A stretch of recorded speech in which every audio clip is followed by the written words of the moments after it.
One of those superstitions, isn't it? Mayborn witches will marry muggles. Jinxed by twilight, undone by midnight. Wand of Elder, never prosper. You must have heard them. My mom's full of them. Harry and I were raised by muggles, Hermione reminded him. We were taught different superstitions. She sighed deeply as a rather pungent smell drifted up from the kitchen. The one good thing about her exasperation with Xenophilius was that she seemed to have made her forget that she was annoyed with Ron. I think you're right, she told him. It's just a morality tale. It's obvious which gift is best, which one you'd choose. The three of them spoke at the same time. Hermione said, The cloak. Ron said, the wand. And Harry said, the stone. They looked at each other, half surprised, half amused. You were supposed to say the cloak, Ron told Hermione. But you wouldn't need to be invisible if you had the wand. An unbeatable wand, Hermione, come on. We've already got an invisibility cloak, said Harry. And it's helped us rather a lot, in case you hadn't noticed, said Hermione. Whereas the wand would be bound to attract trouble. Only if you shouted about it, argued Ron. Only if you were proud enough to go dancing around, waving it over your head and singing, I've got an unbeatable wand, come and have a go if you think you're hard enough. At least if you kept your trap shut. Yes, but could you keep your trap shut? Said Hermione, looking skeptical. You know, the only true thing he said to us was that there have been stories about extra powerful wands for hundreds of years. There have? Asked Harry. Hermione looked exasperated. The expression was so endearingly familiar that Harry and Ron grinned at each other. The Death Stick, the Wand of Destiny. They crop up under different names through the centuries, usually in the possession of some dark wizard who's boasting about them. Professor Binns mentioned some of them, but oh, it's all nonsense. Wands are only as powerful as the wizards who use them. Some wizards just like to boast that theirs are bigger and better than other people's. Wink. But how do you know, said Harry, that those wands, the Death Stick and the Wand of Destiny, aren't the same wand, surfacing over the centuries under different names? What, and they're all really the Elder Wand, made by Death? Said Ron. Harry laughed. The strange idea that had occurred to him was, after all, ridiculous. His wand, he reminded himself, had been of holly, not elder, and it had been made by Ollivander. Whatever it had done that night that Voldemort had pursued him across the skies. And if it had been unbeatable, how could it have been broken? So why would you take the stone? Ron asked him. Well, if you could bring people back, you could have Sirius, Mad-Eye, Dumbledore, my parents. Neither Ron nor Hermione smiled. But according to Beedle the Bard, they wouldn't want to come back, would they? Harry, thinking about the tale they had just heard. I don't suppose there have been loads of other stories about a stone that can raise the dead, have there? He asked Hermione. No, she replied sadly. I don't think anyone except Mr. Lovegood could kid themselves that's possible. Beedle probably took the idea from the Sorcerer's Stone, you know. Instead of a stone to make you immortal, a stone to reverse death. The smell from the kitchen was getting stronger. It was something like burning underpants. Harry wondered whether it could be possible to eat enough of whatever Xenophilius was cooking to spare his feelings. What about the cloak, though? Said Ron slowly. Don't you realize he's right? I've got so used to Harry's cloak and how good it is, I never stopped to think. I've never heard of one like Harry's. It's infallible. We've never been spotted under it. Of course not. We're invisible when we're under it, Ron. But all that stuff he said about other cloaks, they're not exactly 10 a nut, you know, it's true. It's never occurred to me before, but I've heard stuff about charms wearing off cloaks when they get old, or them being ripped apart by spells so they got holes in it. Harry's was owned by his dad, so it's not exactly new, is it? But it's just perfect. Yes, all right, Ron, but the stone. As they argued in whispers, Harry moved around the room, only half listening. Reaching the spiral stair, he raised his eyes absently to the next level and was distracted at once. His own face was looking back at him from the ceiling of the room above. After a moment's bewilderment, he realized that it was not a mirror, but a painting. Curious, he began to climb the stairs. Harry, what are you doing? I don't think that you should look around when he's not here. But Harry had already reached the next level. Luna had decorated her bedroom ceiling with 5 beautifully painted faces. Harry, Ron, Hermione, Ginny, and Neville. They were not moving as the portraits at Hogwarts moved, but there was a certain magic about them all the same. Harry thought they breathed. What appeared to be fine golden chains wove around the pictures, linking them together, but after examining them for a minute or so, Harry realized that the chains were actually one word, repeated 1,000 times in golden ink. Friends, friends, friends. Harry felt a great rush of affection for Luna. He looked around the room. There was a large photograph beside the bed of a young Luna and a woman who looked very like her. They were hugging. Luna looked rather better groomed in this picture than Harry had ever seen her in life. The picture was dusty. That struck Harry as slightly odd. He stared around. Something was wrong. The pale blue carpet was also thick with dust. There were no clothes in the wardrobe, whose door stood ajar. The bed had a cold, unfriendly look, as though it had not been slept in for weeks. A single cobweb stretched over the nearest window, across a blood-red sky. "What's wrong?" Hermione asked as Harry descended the staircase. But before he could respond, Xenophilius reached the top of the stairs from the kitchen, now holding a tray laden with bowls. "Mr. Lovegood," said Harry. "Where's Luna?" "Excuse me? Where's Luna?" Xenophilius halted on the top step. I've already told you. She is down at Bottom Ridge, fishing for plumpies." "So why have you only laid that tray for 4? Xenophilius tried to speak, but no sound came out. The only noise was a continued chugging of the printing press, and a slight rattle from the tray as Xenophilius's hands shook. "I don't think Luna's been here for weeks," said Harry. "Her clothes are gone, her bed hasn't been slept in. Where is she?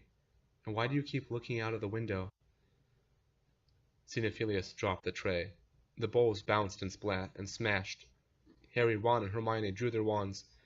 Xenophilius froze, his hand about to enter his pocket. At that moment, the printing press gave a huge bang, and numerous quibblers came streaming across the floor from underneath the tablecloth. The press fell silent at last. Hermione stooped down and picked up one of the magazines, her wand still pointing at Mr. Lovegood. "Harry, look at this."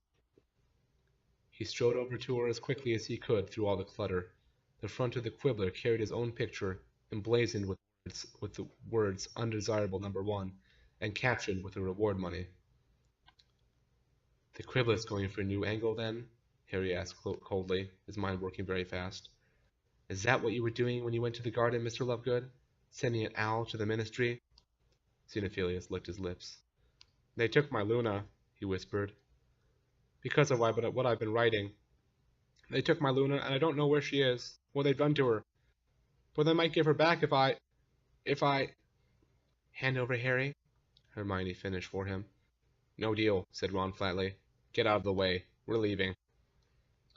Xenophilius looked aghast, century old, his lips drawn back into a dreadful leer. "They will be here any moment. I must save Luna.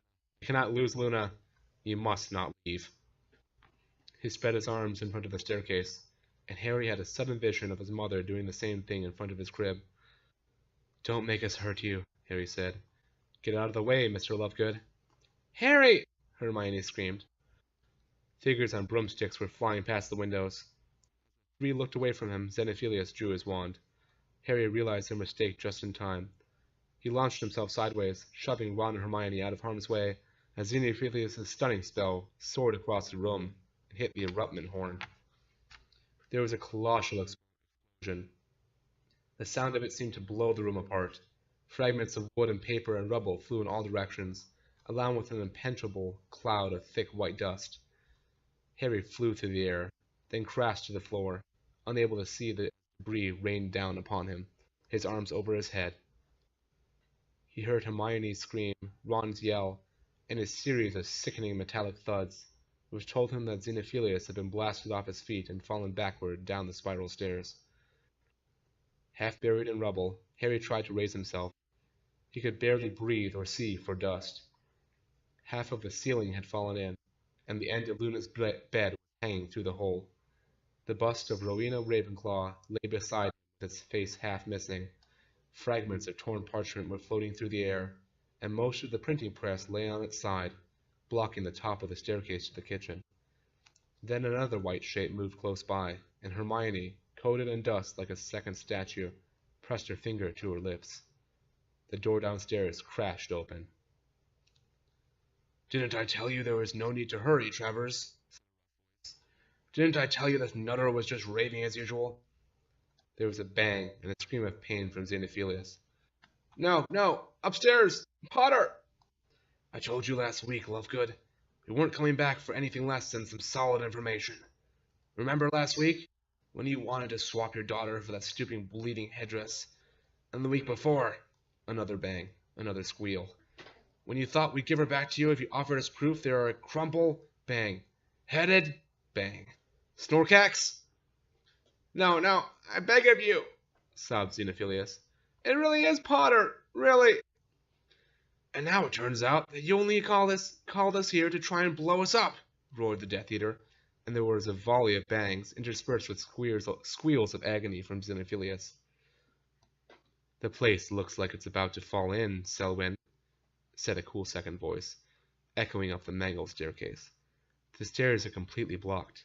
Could try clearing it? Might bring the place down." "You lying piece of filth!" shouted the wizard named Selwyn. "You never seen Potter in your life, have you? I thought you lure us here to kill us, did you?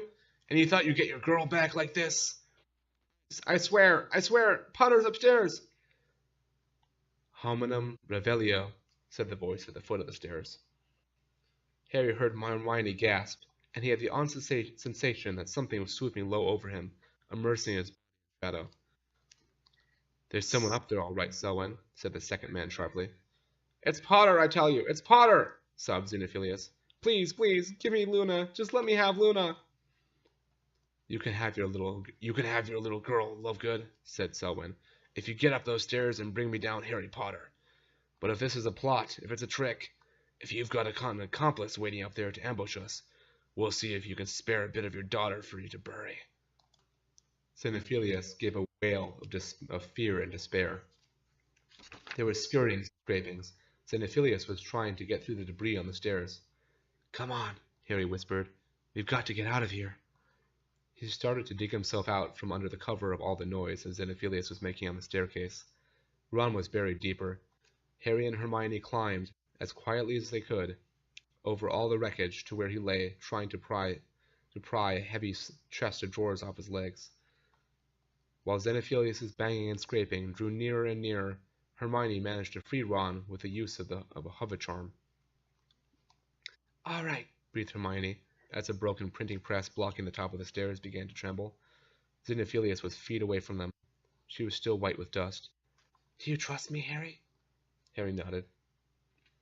"Okay, then," Hermione whispered. "Give me the invisibility cloak. Ron, you're going to put it on." "Me? But Harry—" "Please, Ron. Harry, hold on tight to my hand. Ron, grab my shoulder." Harry held out his left hand. Ron vanished beneath the cloak. The printing press blocking the stairs was vibrating. Xenophilius was trying to shift it using a hover charm. Harry did not know what Hermione was waiting for. "Hold tight," she whispered. "Hold tight. Any second." Xenophilius's paper-white face appeared over the top of the sideboard. "Obliviate!" cried Hermione, pointing her wand first into his face, then at the floor beneath him. "Deprimo!" She had blasted a hole in the sitting room floor. They fell like boulders, Harry still holding onto her hand for dear life. There was a scream from below, and he glimpsed two men trying to get out of the way as vast quantities of rubble and broken furniture rained all around them from the shattered ceiling. Hermione twisted in midair, and the thundering of the collapsing house rang in Harry's ears as she dragged him once more into darkness. Thank you for joining us for another reading of Herpin the Dare for My Girth. Hi baby, I love you.